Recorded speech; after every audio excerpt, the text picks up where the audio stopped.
नमस्कार दर्शकों, स्वागत है आपका डॉक्टर स्पीक में। घर के आंगन में फुलवारी और बच्चों की किलकारी दोनों से ही रौनक रहती है। हम सभी इस बात में लगे रहते हैं कि हमारा घर जो है वो हरा भरा रहे और बच्चे घर में चहकते रहें। बच्चों के स्वास्थ्य को लेकर आज हम करेंगे चर्चा अपने आज के डॉक्टर स्पीक में। कैसे कोविड-19 का असर हमारे बच्चों पर पड़ सकता है, इस विषय पर काफ़ी चर्चाएं हो रही हैं। सोशल मीडिया काफ़ी एक्टिव है। इस विषय पर प्रकाश डालने के लिए हमारे बीच मौजूद हैं शिशु रोग विशेषज्ञ डॉक्टर अशोक भट्टर जी। उनका हम इस स्टूडियो में स्वागत करते हैं। सर, स्वागत है आपका। दर्शकों, आप हमें कॉल कर सकते हैं हमारे टोल फ्री नंबर पर। हमारा टोल फ्री नंबर है 1800-233-9418। एक बार फिर से आपको बता दें, 1800-233-9418 पर आप अपने प्रश्न हमसे कर सकते हैं।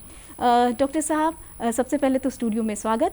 और हम ये जानना चाहेंगे, जो सोशल मीडिया पर इतनी बात हो रही है, जो तीसरी लहर आएगी कोविड-19 की, वो बच्चों को प्रभावित करेगी, इस बात में कितनी सच्चाई है और किन तथ्यों के आधार पर ये बात सामने आई है?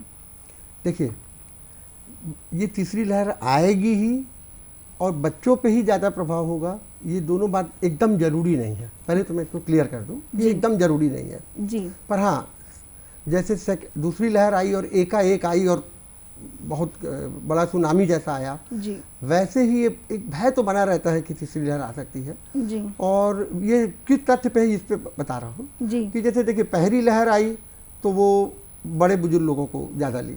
जी, दूसरी लहर आई तो उसमें 30-35 साल से ज़्यादा वाले लोगों को कठिनाई आई, बहुत ज़्यादा। जी।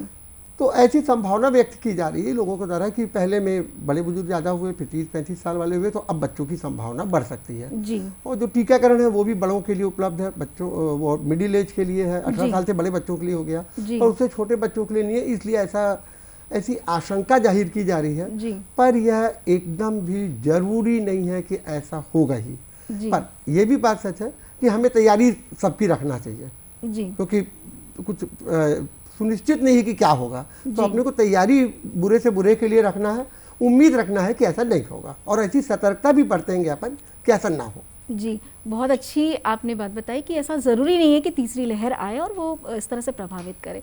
वैसे कोविड-19 के क्या लक्षण बच्चों में दिखाई देंगे डॉक्टर साहब? कैसे हम जानेंगे कि ये जो है वो जो बच्चा है वो प्रभावित है? इससे पहले कि इस प्रश्न का आप उत्तर दें, एक फ़ोन पे हमारे दर्शक हमसे जुड़े हैं।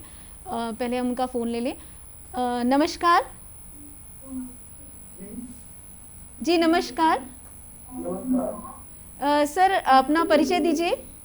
मेरा नाम निर्मल कुमार साहू जी। स्वागत है निर्मल जी। अपना प्रश्न रखिए जी।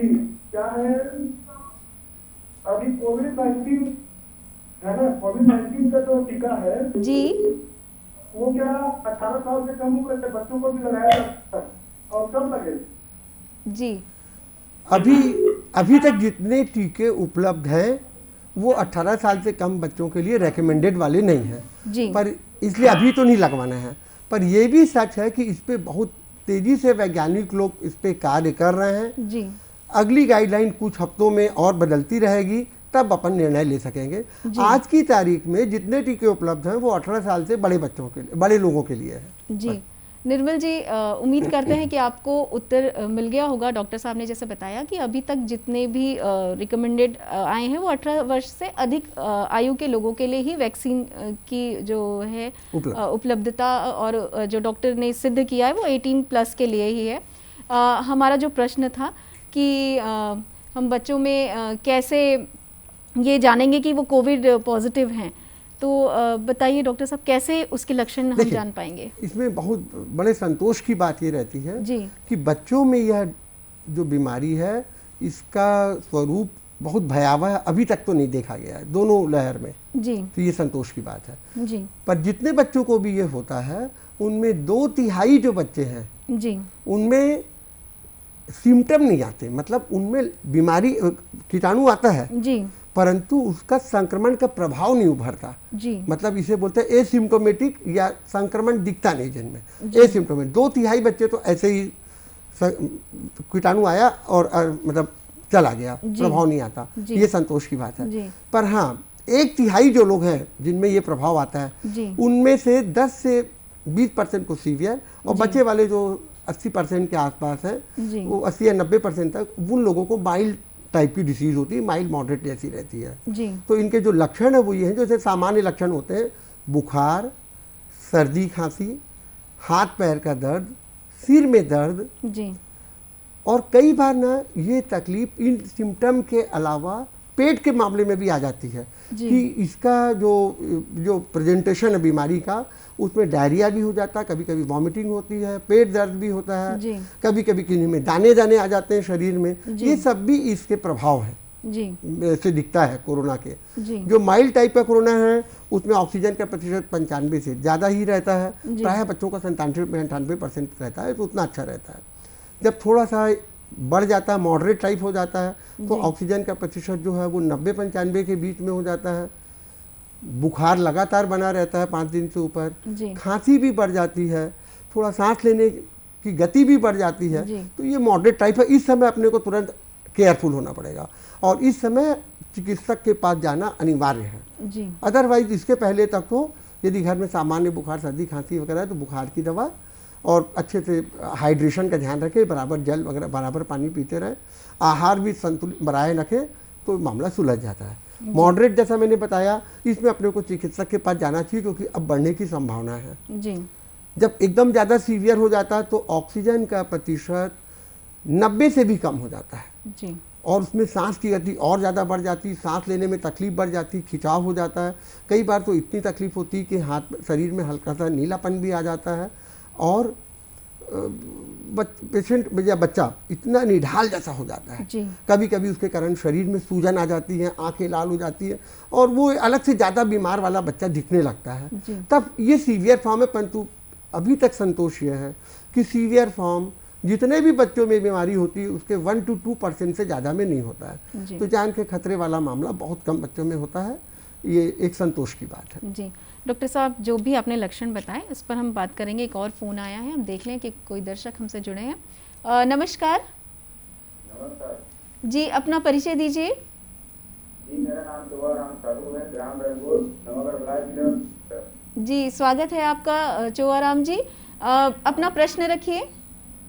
जी, मेरा प्रश्न है कि वैक्सीन को लेकर के आमतौर पर ग्रामीण एरिया में जी भ्रांतियां हैं मैडम, और आमतौर पर देखा गया है कि वैक्सीन लगने के बाद में आदमी को बुखार भी होता है, वैक्सीन होती है, इसके बारे में आप क्या सलाह देना चाहेंगे? जी आपने जो प्रश्न किया है वो बड़े लोगों से रिलेटेड ही है कि हाँ। वैक्सीनेशन के बाद जो फीवर आता है उससे। हाँ। जी चौहाराम जी, आपने बहुत अच्छा प्रश्न पूछा और ये जिज्ञासा बहुत लोगों के मन में आती है। जी देखिए, मैं यहाँ पे ये बातें बड़ी क्लियर कर दूं कि अपने को वैक्सीन की, जिसे टीका बोलते हैं, इसकी क्षमता को या इसकी ताकत जिसको बोलते हैं, इसको स्वीकार करना चाहिए।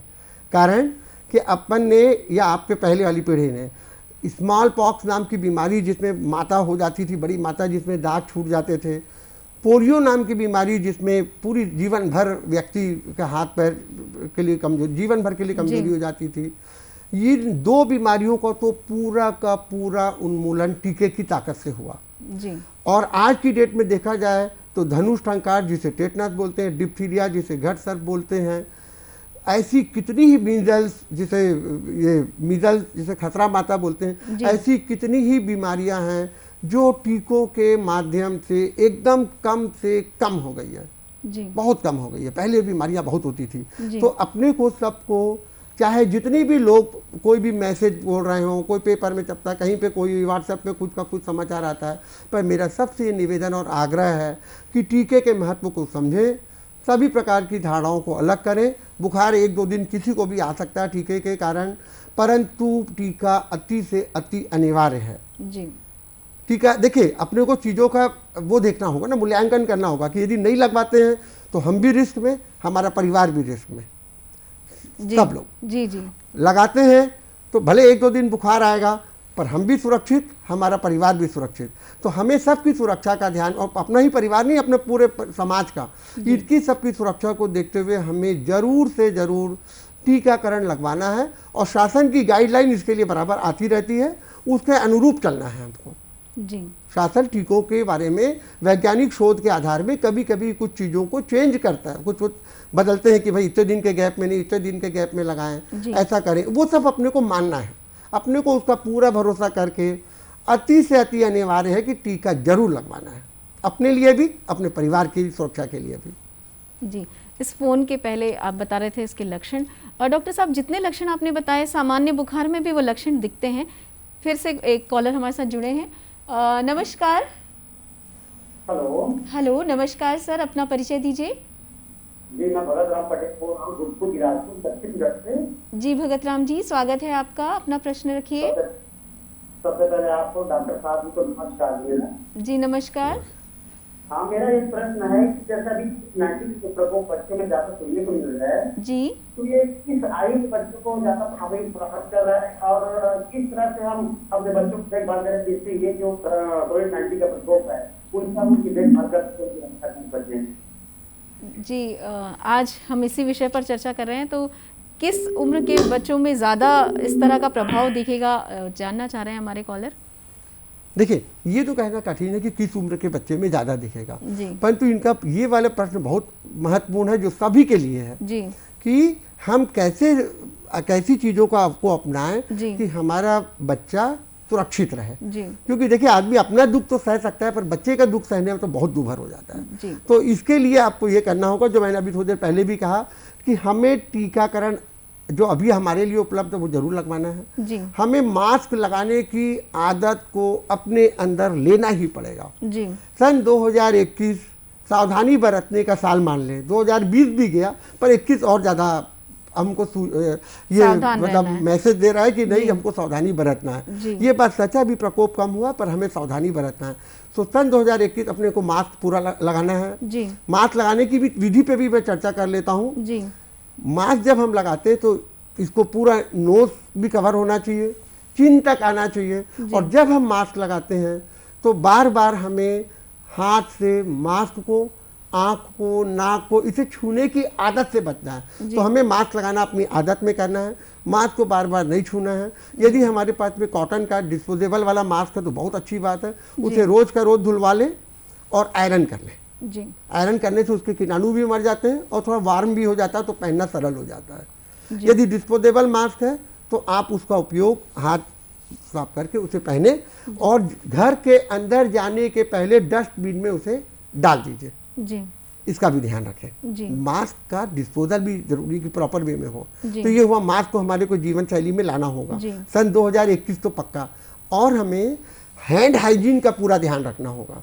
हाथ को साफ करना, साबुन से धोना, ये आदत के रूप में करना होगा। जब भी कोई चीज़, चाहे आहार ले रहे हैं, चाहे कोई चीज़ छूना, मास्क छूना है, या इवन अपने को अपने घर जगह और हमने बच्चे को छूना है, हमको किसी को भी छूना, कोई चीज़ को छूना है, हाथ धोने की आदत कर लीजिए। जी ये आदत के रूप में रखें, बार बार हाथ धोना एक आदत के रूप में रखें। जी। हाँ, मैं यहाँ ये भी कहूँगा, कोई कारण है कि वहाँ साबुन उपलब्ध नहीं, पानी नहीं है और अपने को हाथ धोना वो है, तो अब हम 60-70% अल्कोहल वाला जो सैनिटाइजर है अपन उसका भी यूज़ कर सकते हैं।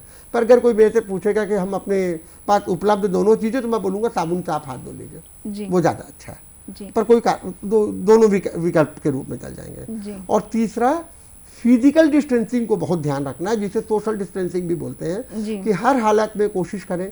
वैसे आइडियल पूछेंगे तो 2 मीटर का गैप होना चाहिए, जी 6 फीट का गैप नहीं संभव होता है तो 3 फीट का तो मिनिमम रखिए, ताकि व्यक्ति, यदि किसी कारण से कोई व्यक्ति संक्रमित है, वो छींकता है, खाता, तो जल्दी से हमारे अंदर वो कीटाणु मत अंदर आ जाए। जी हमें अभी अगले इस साल में सोशल डिस्टेंसिंग को मेंटेन करना है और सोशल गैदरिंग से भी बचना है। मतलब कोई भी सामाजिक कार्यक्रम जो अति से अति आवश्यक ना हो तो आप उसमें जाना अवॉइड करें, बच्चों को आप ले जाना अवॉइड करें, बंद कमरे के जो फंक्शंस हैं उनको अवॉइड करें। अगर करना पड़ता है तो ओपन डोर, जो आउटडोर जिसको एक्टिविटी बोलते हैं, उसमें करें जहाँ पे एयर का सर्कुलेशन ज़्यादा अच्छे से होता है, जहाँ वहीं का वहीं एयर सर्कुलेट नहीं होती। तो हमें अभी सोशल फंक्शन से भी बचना होगा, सोशल डिस्टेंसिंग का भी ध्यान रखना होगा, मास्क भी लगाना होगा, हैंड हाइजीन को आदत के रूप में लेना होगा। इससे ही हम अपनी और अपने परिवार की और विशेष रूप से बच्चों की सुरक्षा को सुनिश्चित करेंगे और टीकाकरण करना हो गया। जी डॉक्टर साहब, जो लक्षण आप बता रहे हैं कोविड के, सामान्य तौर पर ये लक्षण बरसात के दिनों में अक्सर बच्चों में देखने को मिलते हैं। तो कैसे हम ये जानेंगे कि सामान्य बुखार और कोविड का बुखार ये दोनों अलग है, ये हम कैसे जानेंगे? आपका प्रश्न बहुत अच्छा है। देखिए, इसमें ये प्रॉब्लम तो आता है क्योंकि जी कोविड जो है कई बार माइल्ड होता है। मैंने बोला किसी में तो सिम्टम ही नहीं दिखता तो वही सर्दी खांसी बुखार। जी इधर जो दूसरे वायरस के बुखार होते हैं, इन्फ्लुएंजा वगैरह दीगर, वो भी वायरस के होते जी। हैं। हमको इसमें जैसे ही किसी को सर्दी खांसी बुखार होता है या कोई संपर्क भी होता है तो टेस्ट हमको जर हालत में कराना है। जी टेस्ट जो कराना, उसको कराने से नहीं डरना है। जी हमें कोविड का टेस्ट थोड़ी भी शंका के पे जरूर करवाना है। इसको अपने को करना ही है आदत के रूप में, जी तो उससे बच जाएंगे हम। जी नवजात शिशु को अगर कोविड पॉजिटिव वो पाया जाता है तो उस स्थिति में माँ उसको अपना स्तनपान कराए या ना कराए, और अगर कराए तो किस तरह की सावधानी उसे बरतनी होगी? देखिए, यदि माँ को कोविड है जी तो दूध से किसी भी, अभी तक ये मतलब रिपोर्ट नहीं हुआ है कि दूध से बच्चे को कोविड आएगा, जी। तो माँ अपना दूध पिला सकती है। ये बात तो बड़े क्लियर है कि माँ अपना दूध पिला सकती जी। है, पर माँ को सावधानी तो बरतना होगा। जी। माँ को हर हालत में मास्क लगाना होगा, जी हैंड हाइजीन का ध्यान देना होगा। जी जो जहाँ दूध पिलाने की जगह उसको क्लीन कर लिए जी और बच्चे को दूध पिला लिए। और जो भी माँ जिन जिन सरफेसेस को छूती है, जी थोड़ा सा उसका भी ध्यान रखे कि उसको भी बराबर क्लीन करती रहे, सैनिटाइज करती रहे। जी तो माँ मास्क लगा के दूध पिला सकती है जी और दूध के माध्यम से बच्चे को कोविड नहीं आएगा। जी अगर बच्चे को भी अगर कोविड है और माँ को नहीं है, उस स्थिति में भी यही बिल्कुल कंडीशन पिला रहेगी? सकती है। तो जी। उस स्थिति में भी माँ को ही मास्क लगाना होगा। जी। नवजात शिशु तो लगा नहीं सकते, जी। उस स्थिति में भी कर सकते हैं जी कि बिल्कुल कर सकते हैं। बहुत ज्यादा मन में कोई बात है तो फिर ये भी कर सकते हैं कि मदर का मिल्क निकालें, एक्सप्रेस करें और बच्चे को ऐसे पिला दें। जी पर माँ मास्क लगा के हाइजीन का ध्यान रख के पिला सकती है। जी डॉक्टर साहब, एक और चीज़ अभी जो आपने कही मास्क लगाने की, किस उम्र से बच्चों को मास्क लगाना चाहिए हमें, या हम किस उम्र में बच्चों को कहें कि आप अब मास्क लगा सकते हैं? आप क्या कहना चाहेंगे इस विषय इसमें पे? क्या है, WHO की रिकमेंडेशन जो है जी। वो है कि 5 ईयर्स प्लस में सेफली लगा सकते हैं, कोई प्रॉब्लम नहीं है। जी हमारी जो राष्ट्रीय इकाई है बच्चों के डॉक्टर की, वो बोलती है 2 ईयर्स प्लस में कभी भी। जी पर मेरा अपना भी जो अनुभव वो ये है कि 3-4 साल के बच्चे को अगर अपन समझाते हैं तो आराम से लगा लेता है वो। जी तो यदि हम कोई भी ऐसी गैदरिंग वाली जगह में जा रहे हैं जहाँ जाना मजबूरी है, जी या घर में कोई संक्रमित है, जी। तो कोशिश करें कि बच्चा 3-4 साल की उम्र वाला भी मास्क लगा ले। जी यदि घर के बड़े किसी को कोविड पॉजिटिव अगर वो है, तो बच्चों को हम कैसे उनसे सुरक्षित रखें? देखिए, यदि किसी बड़े सदस्य को कोविड है तो उनको हर हालत में घर में ही, यदि घर होम हाँ। आइसोलेशन परमिसिबल है जी। तो उन्हें होम आइसोलेशन में घर में रहना चाहिए। जी ठीक, जी। बन जाए तो अलग फ्लोर में रहना चाहिए। जी बड़े बुजुर्ग हैं तो भले वो मतलब कैसे भी करके थोड़ा दूरी को मेंटेन करें। जी हाँ, पर ऐसा भी अगर मजबूरी है कि बच्चा बहुत छोटा है और पेरेंट्स के बगैर नहीं रह सकता, जी। तो वैसी स्थिति में हमारी सलाह है कि बहुत ज़्यादा अपने मास्क का और हाइजीन का ध्यान रख के अपने को बच्चे को रखना पड़ सकता है। जी बहुत सारे बड़े लोगों ने तो होम आइसोलेशन पर ही अपना ट्रीटमेंट कराया, तो बच्चों में अगर ये लक्षण आते हैं और वो पेरेंट्स चाहते हैं कि बच्चा जो है वो होम आइसोलेट होकर ही अपना इलाज कराए, तो ये कितना कारगर होगा और क्या ये बच्चों के लिहाज से सही है? ये एकदम से कारगर होगा, इसमें कोई चिंता की बात नहीं है। यदि बच्चे को साधारण सर्दी खांसी बुखार है और कुछ नहीं है, ऑक्सीजन का सैचुरेशन अगर उसका 95 से ऊपर चल रहा है, सांस की गति भी ठीक है, तो बच्चा आराम से होम आइसोलेशन में घर में रह सकता है।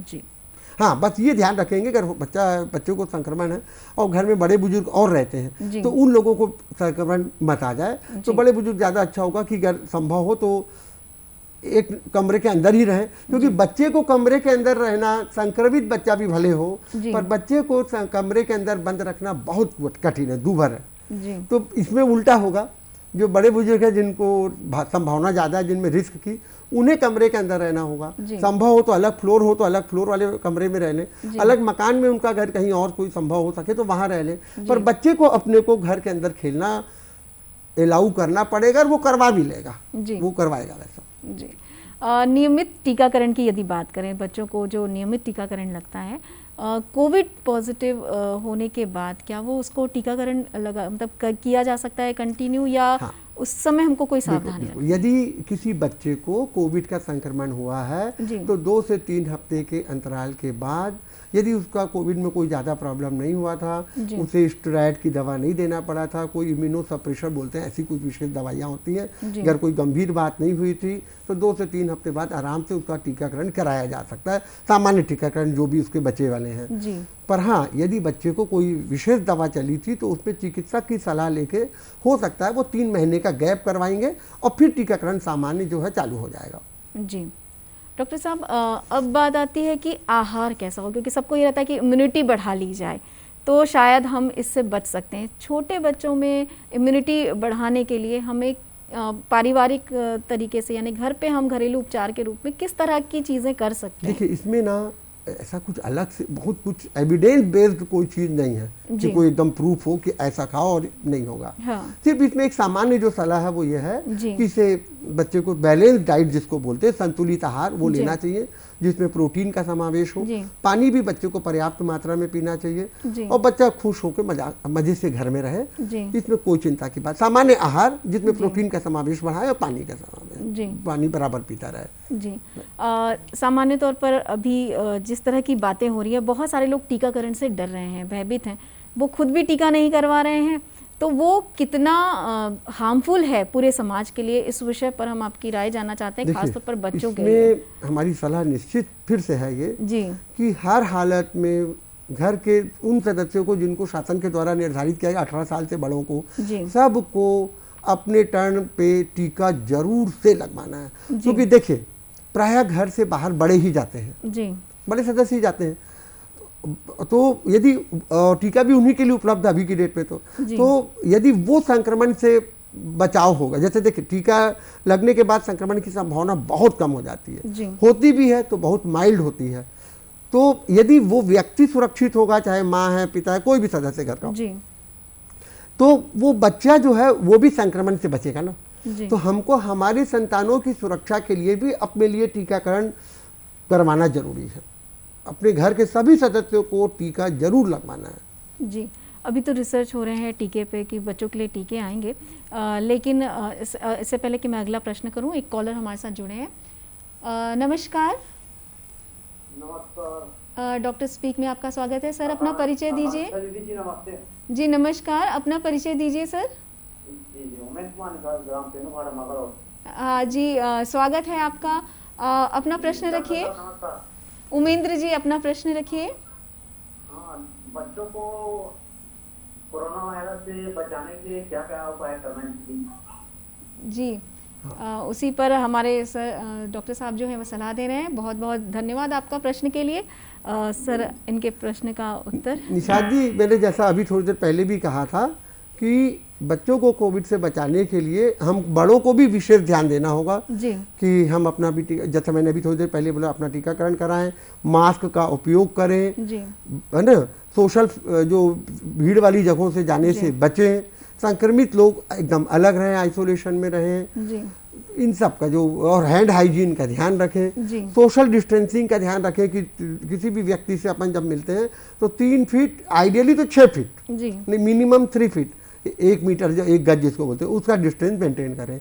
तो अगर हम सावधानी बरतेंगे, हमको संक्रमण नहीं होगा, तो बहुत ज़्यादा संभावना है कि हम अपने घर में संक्रमण लेके नहीं जाएंगे और हमारे बच्चे संक्रमित होने से बचेंगे। जी। और मान जो गलती से भी होता भी तो बहुत माइल्ड होगा, ऐसा। जी। सर, टीकाकरण की हम बात कर रहे थे। जो बच्चे संक्रमित हो चुके हैं, जैसे परिवार संक्रमित हुआ, तो जो बच्चे संक्रमित हो चुके हैं उनको टीका लगाने के लिए क्या हमको कोई विशेष डॉक्टर से सलाह लेनी होगी जब टीकाकरण प्रारंभ होगा बच्चों के लिए? 2 प्रकार के टीकों की बात है। जो रूटीन टीका है वो वाला ना, रूटीन टीके के लिए अपन चिकित्सक से मिल लें। प्राय मैंने जैसा कहा, यदि डिसीज साधारण थी, माइल्ड थी, कोई विशेष बात नहीं थी, तो 2 से 3 हफ्ते बाद नियमित टीकाकरण अपने को चालू करवाना है। क्योंकि मैं ये भी यहाँ समझाना चाहता हूँ, ऐसा ना हो जाए कि हम कोविड से इतना डरे कि हम बाकी टीकों को लगाने की जिम्मेदारी से छूट जाएं और बाकी बीमारियां अपना रूप ले अलग अलग रूप लेके आ जाएं। तो हमें बाकी बीमारियों से भी बचना है, तो हमें नियमित रूप से बाकी जो टीकाकरण है उसे जरूर लगवाना है, इसका ध्यान रखें। जी। चिकित्सक ने अगर सलाह दिया कि लेट करना है 3 महीने जी। तो वो अलग बात है, अदरवाइज 2 से 3 हफ्ते में जरूर लगवा लीजिए, चालू करिए, सब नियमित टीकाकरण लगवा लीजिए। जी। अब हम चाहते हैं चलते चलते आप हमारे दर्शकों को इस कोविड-19 के बचने की कुछ सलाह जो है आपकी तरफ से आप देना चाहेंगे? देखिए, बहुत भयभीत होने की बात नहीं है, पर हाँ सतर्कता सबको बरतना चाहिए, इसलिए हमको बरतना है। तो हमें जो मैंने है ना, हमें पर्सनल वो जो हाइजीन वाली बात मैंने कहा उसका ध्यान रखना जी। है। 2 प्रकार के अपन बचाव की बात कर लें। एक, यदि घर में अगर कोई भी ग्रसित होता है जी। इस बीमारी से जी। तो उसको तुरंत कोविड टेस्ट कराना चाहिए। जी। कई बार ऐसा होता है कि लक्षण कोविड के दिख रहे हैं परंतु व्यक्ति कोविड रिपोर्ट नेगेटिव आ जाती जी। है, अपन रिपीट भी करा सकते हैं जी। टेस्ट। और जब तक रिपोर्ट नहीं आती है और यदि संक्रमण का भय जी। है तो आइसोलेशन जरूरी होना जी। चाहिए, तो हमें आइसोलेशन का ध्यान रखना है। जी। ठीक, उसका भी ध्यान रखें। फिर मैंने कह रहा हूँ मास्क लगाना 2021 में अपने को रखना है, जी। अपनी सुरक्षा, अपने बच्चों की सुरक्षा। तो mask, hand hygiene, social distancing, भीड़ से बचें, सोशल फंक्शन में जाने से बचें, अति से अति अनिवार्य होने के अलावा मत जाएं, और यही मैसेज है हमारा। और टीकाकरण जरूर करवाएं। जी डॉक्टर साहब, आप आए और इतनी सारी जानकारियाँ आपने हमसे साझा की, इसके लिए आपका बहुत बहुत धन्यवाद। दर्शकों, आपसे सिर्फ यही कहेंगे, घर पर रहें, सुरक्षित रहें, मास्क लगा कर रखें और सोशल डिस्टेंसिंग का पालन करें, साथ ही शासन की गाइडलाइन का भी पालन करें। हम उम्मीद करते हैं कि आपको हमारा ये प्रयास पसंद आया होगा। किसी एक नए विषय के साथ, नए विशेषज्ञ के साथ आपसे फिर होगी मुलाकात। तब तक के लिए कीजिए थोड़ी सी प्रतीक्षा, थोड़ा इंतज़ार। नमस्कार।